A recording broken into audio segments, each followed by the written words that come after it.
Hello, dear students. Very good morning to all of you. And I hope all of you and your family members are safe at your home.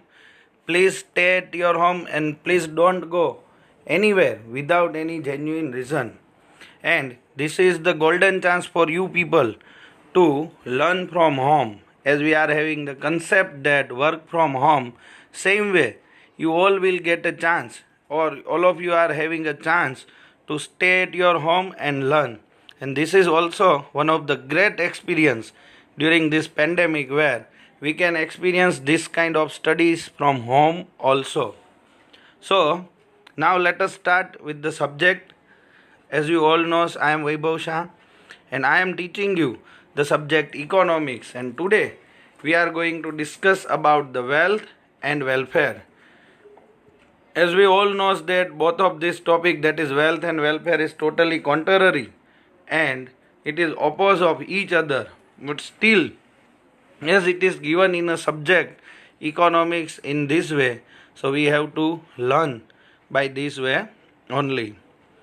So let us start point number 2.4, page number 13, and topic name is wealth and welfare. The concepts of wealth and welfare frequently appear in economic discussions and are very important in economics, and hence must be clearly understood at this stage. As you all know that this chapter is about the fundamental concepts and terminologies, in which till the day we discussed about the meaning of price and value, types of value, that is exchange value and use value, and then lastly we discuss about the types of goods and services. And today onwards we are going to discuss about the wealth and welfare topic. So the concept of wealth and welfare frequently appear in economic discussion. As we all of you are commerce students, the concept of wealth and welfare is very much important for you people, and whenever you will be going to discuss anything about the commerce and management, both of this topic is useful in your terminologies. So these are very important in economics and hence must be clearly understood at this stage, because it will be helpful in your further studies also. So first of all, let us discuss about the meaning and characteristics of wealth. Since the time when Adam Smith gave the definition of economics in the context of wealth, the subject of wealth became extremely important in economics. As we have skipped the chapter number 1, that is the basic introduction of economics, so we are unaware about the Adam Smith and his contribution in the subject of economics. But Adam Smith is the one who focused on the wealth of a nation, or he has given a definition that is based on the wealth of a nation, and his definition is also known as wealth definition. So since the time when Adam Smith gave the definition of economics in the context of wealth, it means he has focused on the wealth aspects of a national economy. The subject of wealth become extremely important in economics. Basically the four authors, that is Adam Smith, Lionel Robbins, Alfred Marshall and Robertson, are the one, or all these authors have given their different definitions regarding the subject economics, which we are going to discuss in chapter number 1. But Adam Smith was the oldest economist, first of all, who has given the definition of economics in his book, that is The Causes of Wealth of a Nation, which was published in 1776. So now let us discuss the meaning of the wealth. In the understanding of Alfred Marshall's idea, wealth is something which is useful, scarce, capable of getting exchanged, and can be owned by somebody. This is the full-fledged and detailed discussion, or the detailed meaning of wealth, which is given by Alfred Marshall. You have to remember all the names of all the economists who have contributed in different subjects and different topics of economics. So here also you have to understand and learn and remember about the Alfred Marshall's idea. So now let us discuss what is wealth. Wealth is something which is useful. So whether it is any kind of product, that is goods or services, or any kind of idea, or any kind of health or help which we can give others for the usefulness. As we all knows that in our basic terms, the wealth is one which gives the prestige value or which increases your status quo.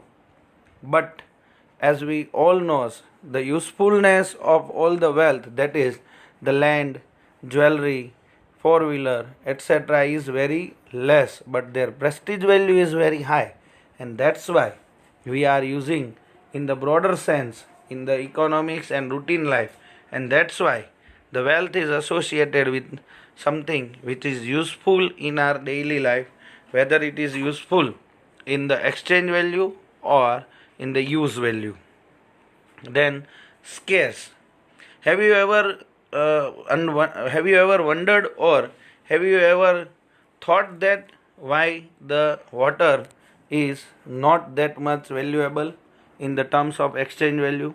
Why the oxygen is not that much, or even why the iron and gold, as both of these are the metal, then also the value of iron is very low while the value of gold is very high. Why the gold is a precious metal and iron is not? It is because of the scarcity. As we all know that the availability and extraction of iron is easy to get. It means it can be available in many of the sources, and it fulfill our demands in any manner. It means there is equalization between the demand and supply. While the gold itself is a scarce. It means the total supply of gold is not able to fulfill the demand of the public, and that's why the value of gold is very high, and that's why the gold is termed as one of the element of wealth. So first of all, in the wealth, the first one is something which is useful. Second one is something which is scarce. Third one, something which is capable of getting exchange.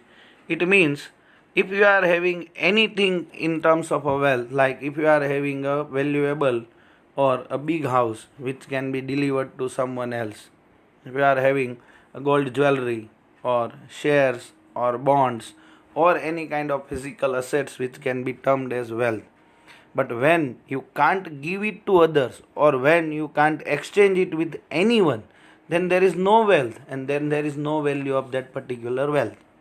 It means the capable of getting exchange is the utmost important element of the wealth. As we all know that in today's era, the idea of some of the people are very important, or we can say it is very valuable. Like all the marketing managers are working for the promoting their products, so they are selling their ideas only. All the teachers who are working in the field are providing the service in terms of the knowledge. So knowledge is the wealth for them. When they are exchanging with you people, that is when the teachers are exchanging their knowledge with the students, then it becomes a wealth. So the wealth which is useful, scarce, and capable of getting exchange. If you can't exchange that particular thing, then it never be a wealth. And lastly, can be owned by somebody.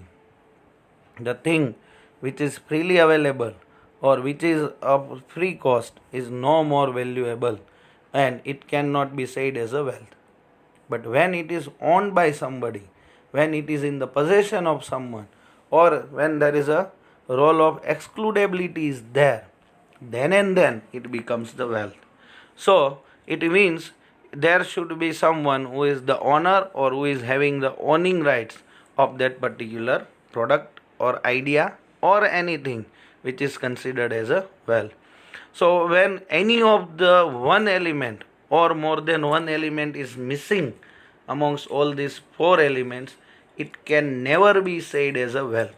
So in any of the thing, wealth is something which is useful, which is scarce, which is capable of getting exchange, and can be owned by somebody, then and then it becomes a wealth. whether it is in the form of goods, services, ideas, or anything else than this type of goods. Now let us discuss the characteristics of wealth.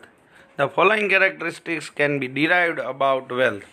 So basically these characteristics are useful for knowing which are the elements which is termed as a wealth and which are the elements which are not termed as a wealth or which is not in our particular questions or in condition.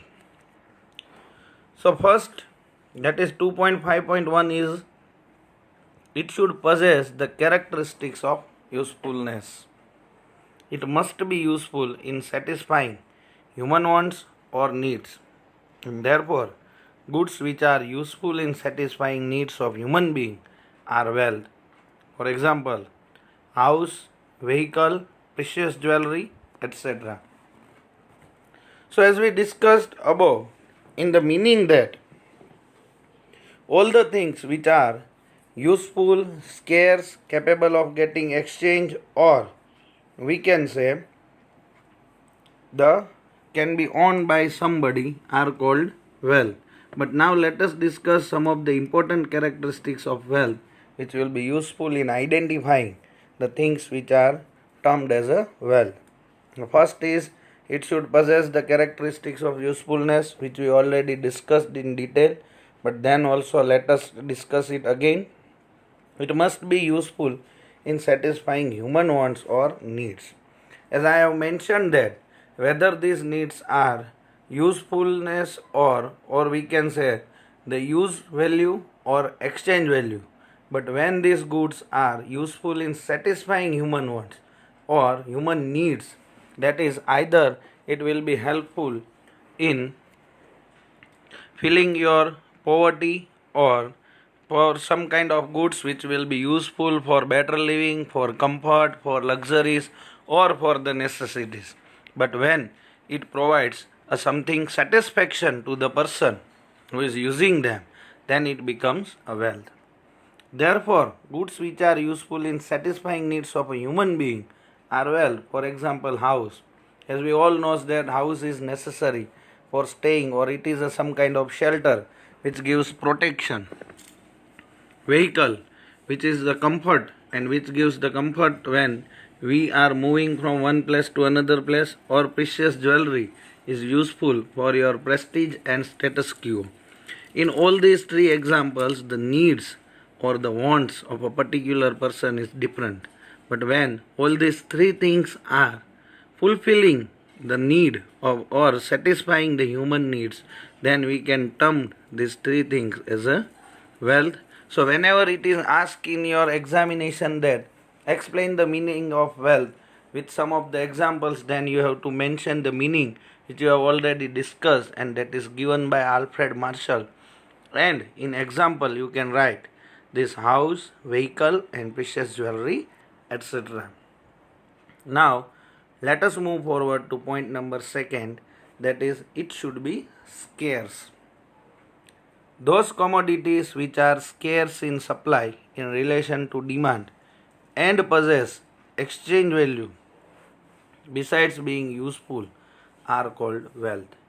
Goods which are useful but not scarce and do not have exchange value, like sunlight and air, are not called wealth in economics. So basically we discussed about the scarcity or what is scarce and why the value of all those material which are easily available is very less in the above point. Then also let us discuss this point in a detail. So those commodities which are scarce in supply in relation to demand and possess exchange value besides being useful are called wealth. So all those goods which are available in a plenty, or we can say in abundant supply, so their value is very negligible in the minds of the consumer or in the minds of the citizens.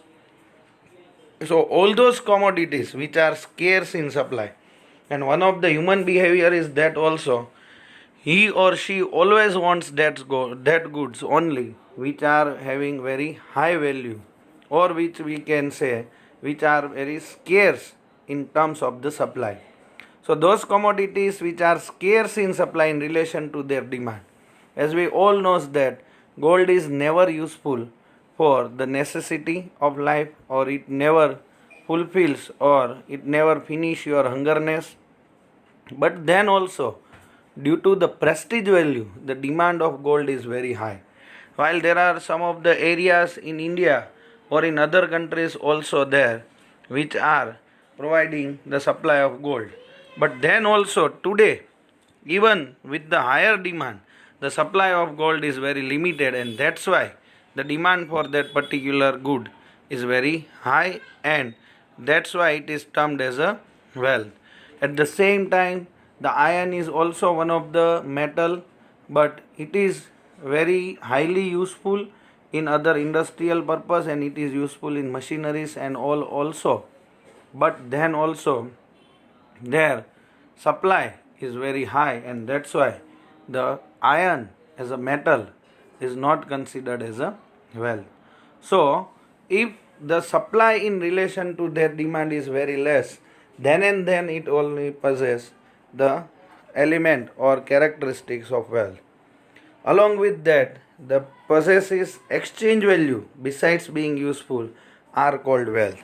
So only usefulness is not important here. There should be some of the element of exchange value is also there. It means your wealth will be termed in any of the measurement, whether it is in the money or in the terms of prestige value. As we all know that the price of the vacant land or the houses, that is either tenements or apartments or flats, are increasing day by day, because as more and more people are moving towards the city area and they are demanding a house with basic facilities, as their demand is very high, but as the supply of land is very limited, and along with that the construction work will take some of the more time, that is the gestation period of constructing a house is a high, and that's why their supply in terms of their demand is very less, and that's why the price of houses are increasing, and that is why the houses are considered as a wealth. So not only the usefulness, but their exchange value is also important here, because if the goods are very useful, like it is given in a textbook also, goods which are useful but not scarce, it means they are useful in terms of the human life, or which are very much important for the human life, but they do not have any exchange value. And consider this thing, that why there is no exchange value of any good, because it is available either in abundant supply, or their value in terms of the necessity of life is less.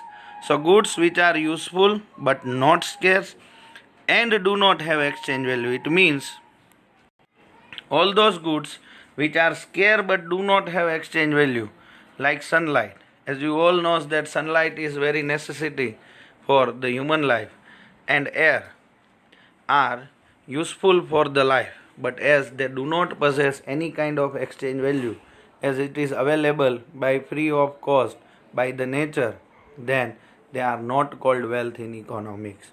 So here we have discussed 2 points, that the supply in relation to their demand will be scarce, and if the possess exchange value, then and then it is called wealth. If any of the element among these two is not there, then it is not called as a wealth. Now let us discuss the third point, that is it should have physical or intellectual existence. Wealth should have an existence which can be exchanged. The ability to understand the aptitudes of human beings, their physical abilities, etc., are the innate abilities and assets of human beings, and are usually not exchanged.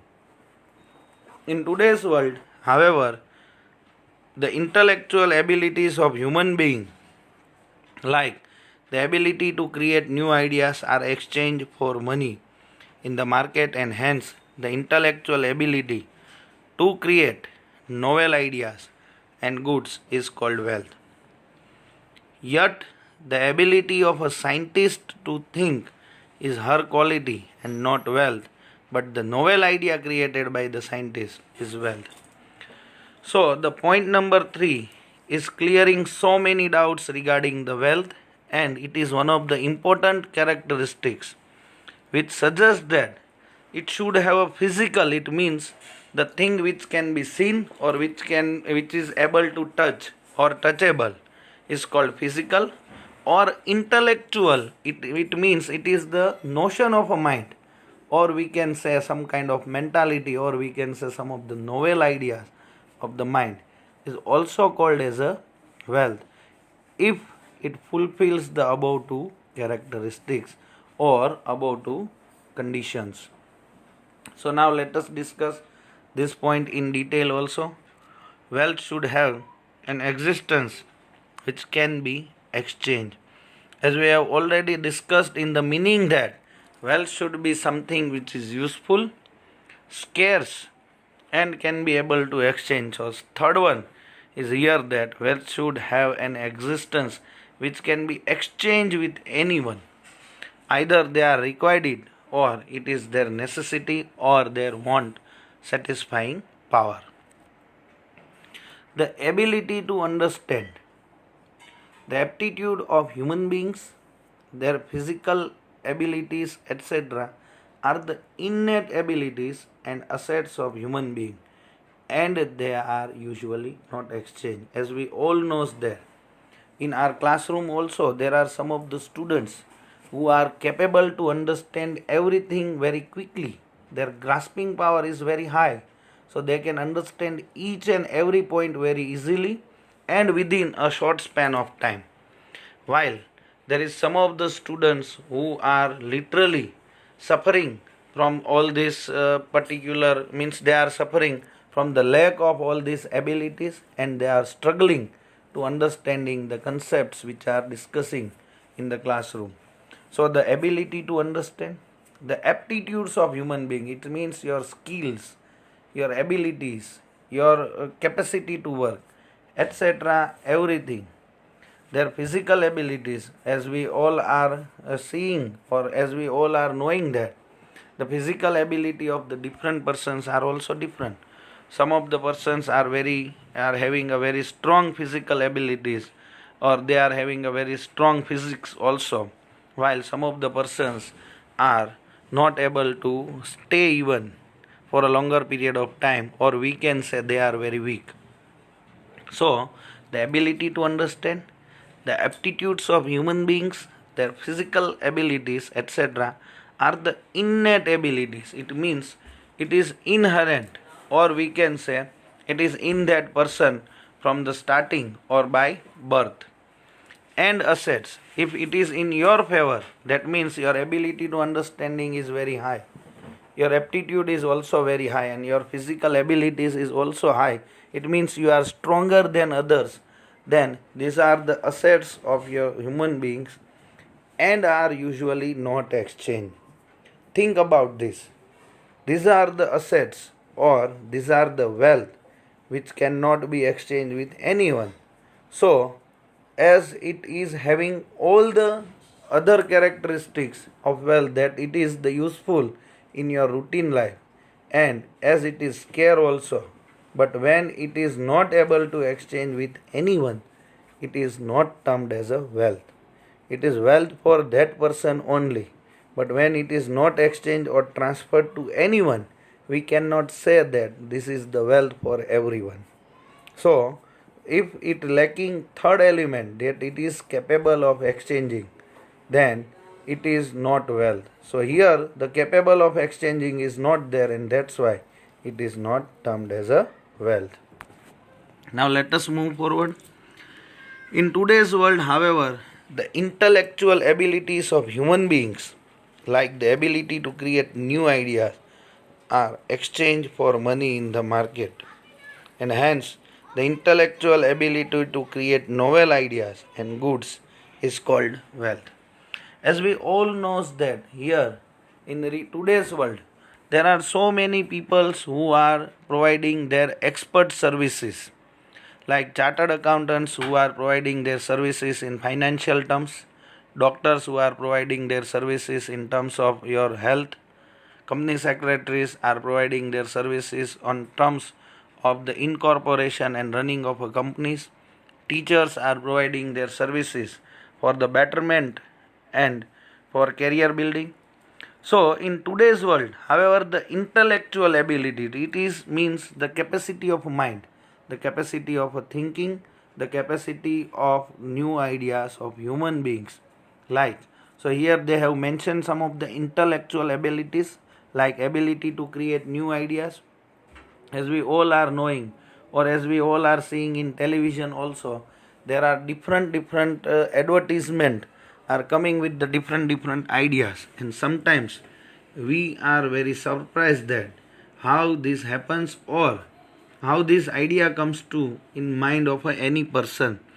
Then also these marketers are doing this kind of business. It means they are selling their ideas and they are exchanged for money in the market. It means they are hired by a companies for this purpose only, and they are fulfilling the purpose of a company by creating a new and innovative ideas which are helpful the companies to sell their products very quickly. So nowadays, the ability to create new ideas are exchanged for money in the market, and hence the intellectual ability to create novel ideas and goods is called wealth. So here something which is contrary to our point, that is, it should be able to exchange. So here we can't exchange our mind, but we can sell or we can exchange our ideas which are created by the mind. So mind is a matter which creates the different idea, while person who is selling this idea and getting money, or who is exchanging these ideas for the purpose of money, is called wealth. So the mind is a matter, while the ideas which can be exchanged is called wealth. Now next, yet the ability of a scientist to think is her quality and not wealth. It means when you are studying or when you are working in any of the field, then your ability to think is your quality and not wealth. But the novel idea created by the scientist is wealth. It means the novel ideas which are created by the way of this mind or by the way of this thinking is called the wealth. So it means when scientist is studying in his education life, and when he is capable of experiencing something, then it is called the creativity of that scientist by this educational qualification is called wealth. So when he is studying in a classroom, then it is not a wealth for him. Here he is learning only. But after that, when he is developing some of the ideas from that particular studies or by his experience, then it is become a wealth for him.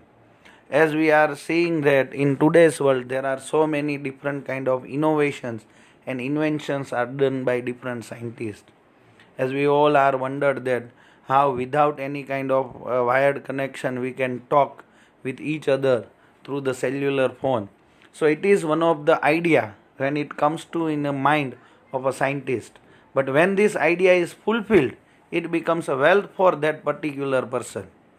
And that's why the majority of the scientists who are who are doing different kind of experiments are taking the patent of their experiment so that no one else can copying it, and it becomes the wealth for him. And that's why in the areas of science and different areas, as a world level we are having a Nobel Prize which will be helpful in encouraging this kind of ideas by the mind of the different people. So with this point we are concluding our session over here. The next characteristics, that is wealth, constitutes goods which are capable of exchange, and durability we will discuss in next lecture. But before we leave, let us discuss about these points in a very quickly. It means first of all we discuss about the meaning of a wealth according to Alfred Marshall's idea, Wealth is something which is. So here we are having 4 different elements, that is useful, scarce, capable of getting exchange, and can be owned by somebody. Out of these 4 elements in today's lecture, or we can say in particular this lecture, we discussed about it should possess the characteristics of usefulness, it should be scarce, and lastly it should have physical or intellectual existence that can be exchanged with others. So from point number 4 we will discuss in next lecture. You have to be ready with your fair book and your rough book, in which you have to write each and everything or all the concepts which we are discussing during your video lectures. While in your fair book you have to write the exercise, or we can say worksheet, which is given by us during your academic sessions. Thank you very much, class.